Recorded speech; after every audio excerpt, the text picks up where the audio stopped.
Dalam konteks lanskap kebudayaan yang semakin virtual, tak dapat dipungkiri bahwa era digital telah menyaksikan munculnya masalah krusial mengenai kasus penghinaan terhadap Presiden Republik Indonesia di era digital. Akibat lemahnya kesadaran hukum di masyarakat, terutama di kalangan remaja, banyak yang belum menyadari beratnya konsekuensi dari tindakan penghinaan terhadap Presiden Republik Indonesia di media sosial.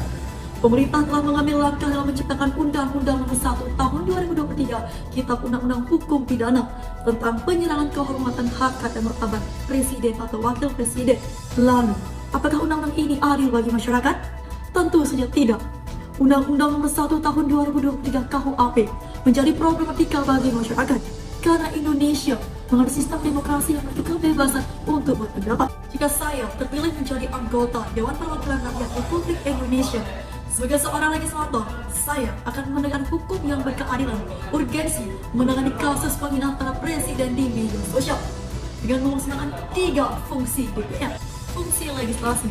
Sebagai seorang legislator, saya akan merevisi Undang-Undang Nomor 1 Tahun 2023 Pasal 218 dan Pasal 219 Kitab Undang-Undang Hukum Pidana untuk mempertegas upaya memiliki definisi yang jelas dan terbatas tentang apa yang dimaksud dengan tindakan penghinaan terhadap presiden. Tujuannya untuk mewujudkan hukum yang berkeadilan, menghindari potensi penyalahgunaan antara pihak yang berwenang, serta melindungi hak asasi manusia.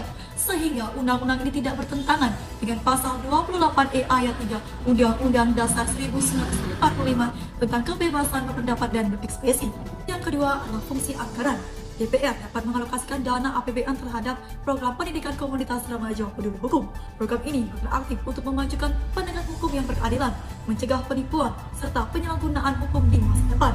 Saya akan mendorong DPR untuk memberikan anggaran dana terhadap pelatihan etika internet. Selain itu, dana anggaran akan dialokasikan dengan menyelenggarkan kegiatan seminar, lokakarya, serta mendukung platform edukasi digital dengan menyediakan materi anti penghinaan terhadap Presiden Republik Indonesia. Yang ketiga, fungsi pengawasan. DPR bersama Kominfo Republik Indonesia bekerjasama dalam mengawasi media sosial dan konten digital untuk memastikan bahwa etika digital dapat dipenuhi oleh semua elemen masyarakat. DPR mengawasi penggunaan anggaran dana yang sudah dialokasikan terhadap program komunitas remaja peduli hukum guna memastikan bahwa anggaran tersebut digunakan secara efisien sesuai dengan rancangan undang-undang APBN yang sudah ditetapkan. Partisipasi aktif komunitas remaja dalam menentukan kebijakan hukum dapat memberikan pandangan yang segar dalam menciptakan hukum yang berkeadilan, sehingga dapat membentuk generasi pemimpin di masa depan yang berintegritas, bertanggung jawab, serta dapat menegakkan hukum yang berkeadilan dan menjaga stabilitas sosial di Indonesia. Saya, Nikoma Ayu Dewi dari Dapil Bali, calon parlemen remaja 2023, pamit undur diri.